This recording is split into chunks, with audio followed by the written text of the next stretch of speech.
बिस्मिल्लाहिर्रहमानिर्रहीम। अस्सलाम वालेकुम। मैं हूं नईम और आप देख रहे हैं हमारा यूट्यूब चैनल। नाज़रीन, अगर आप चाहें तो हमारे इस चैनल को सब्सक्राइब भी कर लें ताकि हमारी पहुंच आप तक आसानी से होती रहे और जो हम आप तक पहुंचाना चाहते हैं वो भी आप तक आसानी से पहुंचता रहे। नाज़रीन, जब आप सब्सक्राइब करें तो साथ में लगे इस छोटे से बेल आइकन को भी हल्का सा जरूर प्रेस कर दें ताकि आपको हमारी हर आने वाली वीडियो का नोटिफिकेशन भी मिल सके।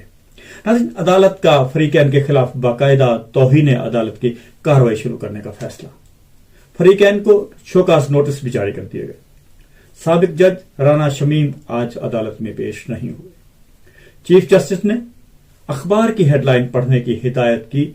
अखबार और सोशल मीडिया में फर्क ये भी बताया। आपको कोई बयान हल्फी दे तो आप क्या फ्रंट पेज पर उसको शाया कर देंगे? जजेस पर तनकीद जरूर करें। नाज़रीन, जजेस पर तनकीद जरूर करें लेकिन अवाम का एतमाद ना उठाएं। कोई बता सकता है कि हम किससे ऑर्डर लेते हैं? साबिक चीफ जज के सामने यह मामला हुआ और वो 3 साल तक खामोश बैठे रहे। क्या आपने चेक किया कि अदालती बेंच कब बना था? साबिक जज ने बयान हल्फी को कहां पर नोटराइज किया? उस वक्त बेंच में मियां गुल हसन और औरंगजेब और जस्टिस मोहसिन अख्तर कयानी थे। क्या आपने रजिस्ट्रार को फोन करके कंफर्म किया, पता किया? आप सबको चैलेंज है कि बेंच किसके कहने पर टूटा। अगर आप साबित कर दें तो मैं इसकी जिम्मेदारी लेता हूं। अंसाराबासी कुछ कहना चाहते थे लेकिन उनको मना कर दिया गया। चीफ जस्टिस अतर मिनल्लाह ने कहा कि आपने जो नुकसान पहुंचाना था, आपने जो नुकसान पहुंचाना था आप पहुंचा चुके। अदालती अमले ने राना शमीम के बेटे को लैपटॉप अदालत के कमरे में ले जाने से मना कर दिया। अदालत का बाकायदा तौहीन अदालत की कार्रवाई शुरू करने का फैसला। सियासी जमात के अदलिया को पीछे धकेलने की जो कोशिश थी बज़ाहिर वो लगता है कि नाकाम हो गई।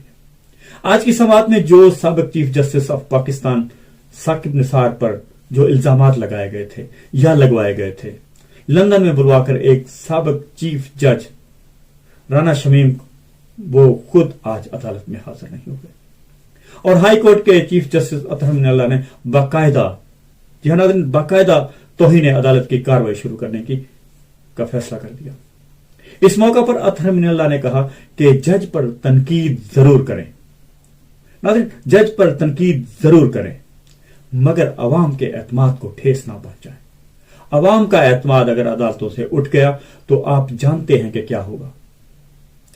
अतर मिनल्लाह ने मजीद ये कहा कि कोई बता सकता है कि हमें फैसले कौन लिखवाता है या हम किससे ऑर्डर लेते हैं?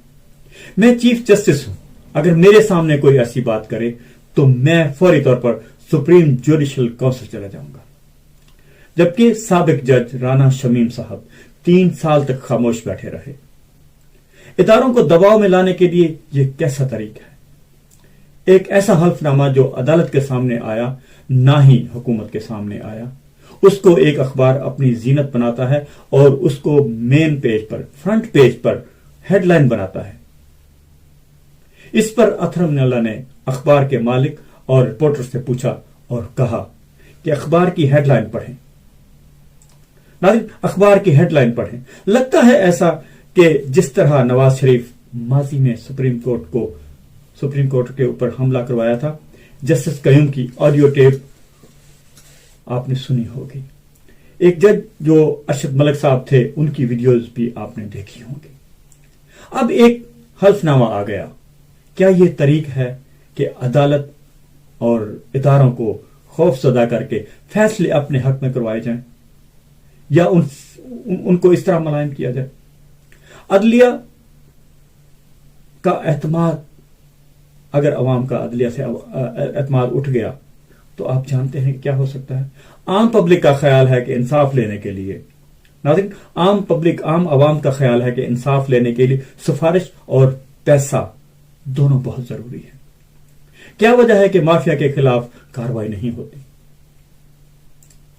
इस सिलसिले में जनाब वजीर आजम इमरान खान ने बहुत बड़े बड़े दावे किए थे, बुलंदो बांग दावे किए थे, लेकिन इस माफिया को खत्म नहीं कर सका اور مجھے نہیں امید کہ یہ مافیا کو ختم کر سکیں گے شاید.